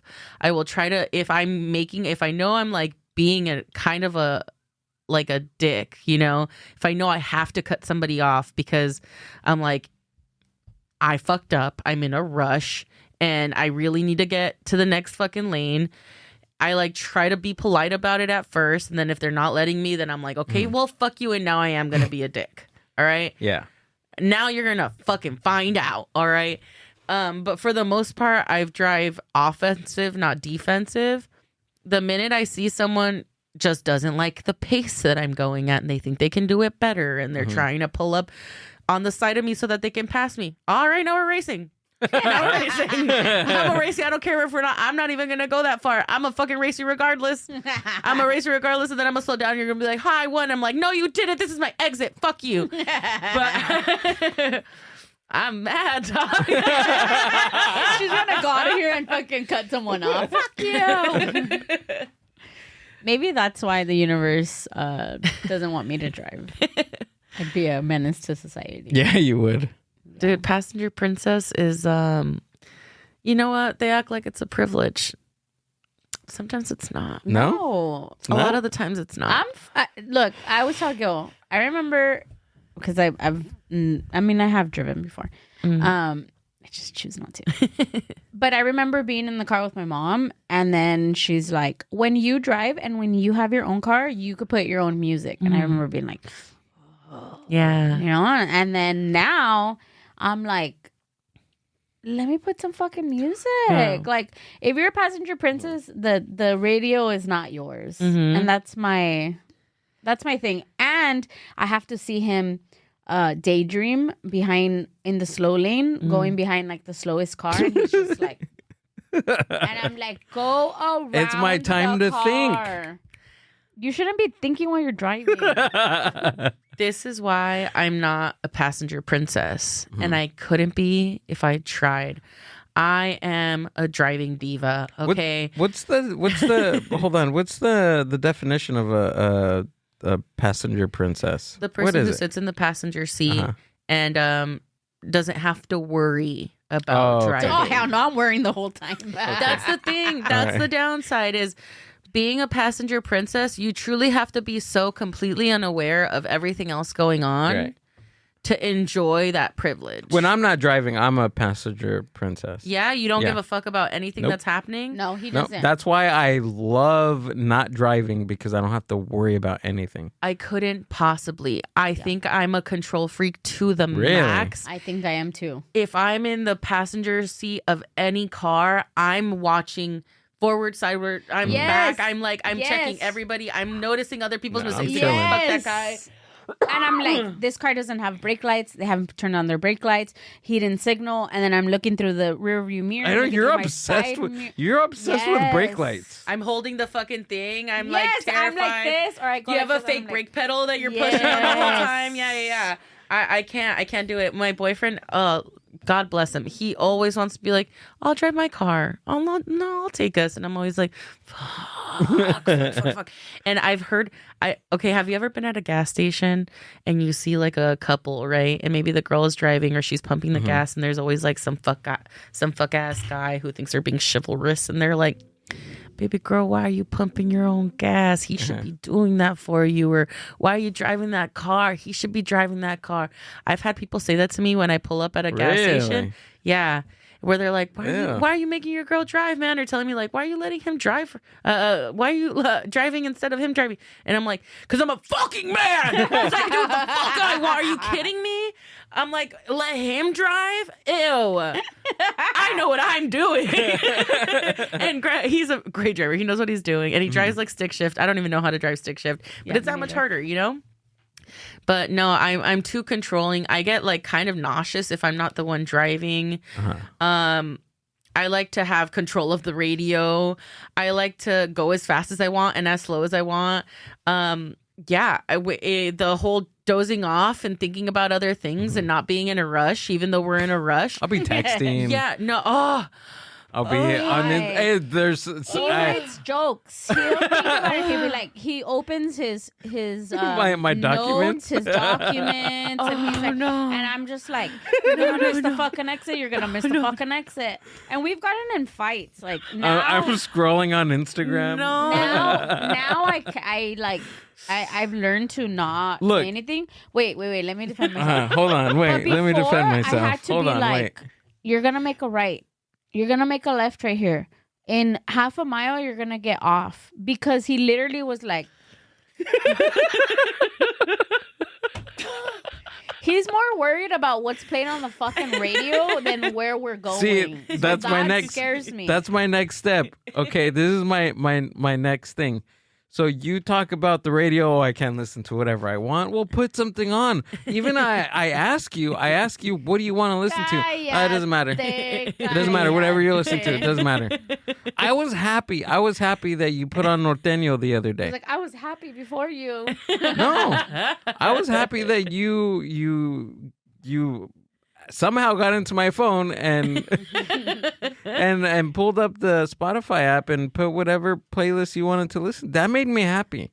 Okay, it really did. Well, because I ask her constantly. Yeah. I ask her, "What do you want to listen to? Is this fine?" If you don't say anything, I'm just gonna put on my same '90s playlist. Because my mom used to say, because we used to do like road trips to Mexico, and my dad used to drive like 22 hours. And my mom used to say like, oh, your dad gets the radio because he needs to be comfortable and he's the one driving. Yeah. So to me, like, ya se me quedó eso. Like, whoever's driving needs to have that comfortability. And it's like, they have their life in my let me hands, scroll. So. Yeah, and then this motherfucker over here using his phone. You can listen to the Norteños. Just let me scroll TikTok. Oh, no. When people are on their phones and I'm driving, I get so much fucking anxiety. My sister fucking did that to me where she would be driving and she'd like start to like... and I'm like, God, no. And then I'd be like, Natalie, please, I'll text them back. Please, I'll text them back for you. Please, just get off your phone. Or I'd grab her phone and I'd throw it to the back seat while she was driving. Because I'm so scared. I get so nervous being on my phone while I'm driving. I'll do it occasionally, and every single time I'm always like looking at the road, looking at my phone, all fucking terrified. If I have a joke and I'm thinking of a really good joke, you don't know how many jokes. I could have 6 specials right now if I could write. If I knew how to write down all the jokes while I've been driving. I've done like 6 hours of stand up, and I'll never get that back because I can't write it down. I'll call people. with the fucking like I'll be like, hey, Siri, call my boyfriend or a friend, and I'll be like, I have a joke and I have to tell you and text it to me, please. And like I'll tell them the joke so that I can have it if I think it's good enough to have.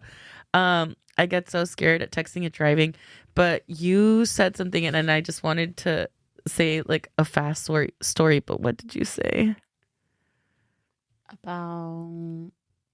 About picking the music because you have to be comfortable in the car.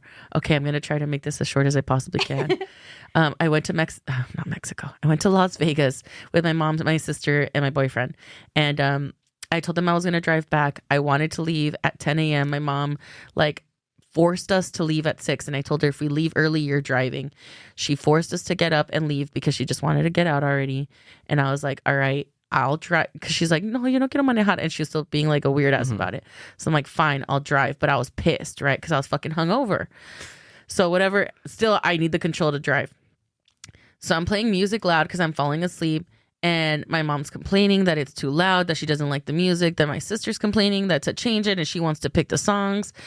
And like everyone just keeps complaining. And I'm like, I have to stay awake. You bitches aren't going to fucking drive. Adam drives crazy and I don't want him to fucking drive. So you shut the fuck up or what? And they're just like, ay, mira nomás como te pones. And they were just criticizing me because I was so angry. And I got to the point where I turned the radio off. I'm like, they were not listening to fucking shit.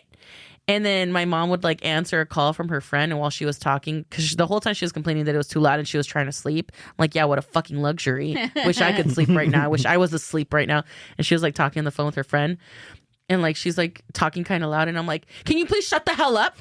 You're being a little too fucking loud right now. Maybe other people are trying to sleep. And then my mom's like, ¿Y esto qué le pasó? And my sister's like, Mom, she's literally just saying what we said to her. Like, just, but it got so bad. I was so fucking mad. I was so mad.